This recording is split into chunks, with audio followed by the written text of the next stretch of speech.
एक बार एक राजा शिकार के उद्देश्य से अपने काफिले के साथ किसी जंगल से गुजर रहा था। दूर दूर तक शिकार नजर नहीं आ रहा था।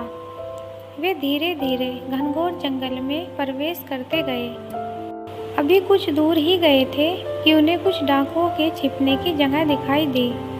जैसे ही वे उसके पास पहुँचे कि पास के पेड़ पर बैठा तोता बोल पड़ा, पकड़ो पकड़ो, एक राजा आ रहा है।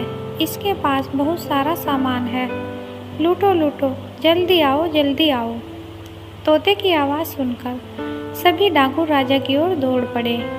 डाकुओं को अपनी ओर आता देखकर राजा और उसके सैनिक दौड़कर भाग खड़े हुए।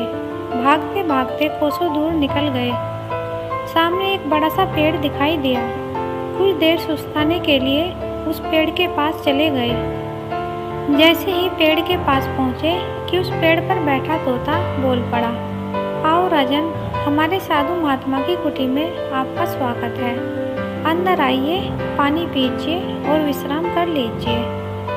तोते की इस बात को सुनकर राजा हैरत में पड़ गया और सोचने लगा कि एक ही जाति के दो प्राणियों का व्यवहार इतना अलग अलग कैसे हो सकता है। राजा को कुछ समझ नहीं आ रहा था।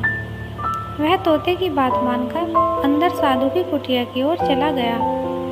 साधु महात्मा को प्रणाम कर उनके समीप बैठ गया और अपनी सारी कहानी सुनाई।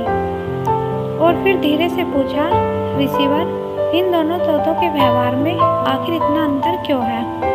साधु महात्मा ने धैर्य से सारी बातें सुनी और बोले, ये कुछ नहीं राजन, बस संगति का असर है।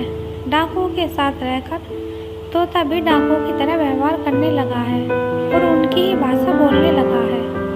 अर्थात जो जिस वातावरण में रहता है वह वैसा ही बन जाता है।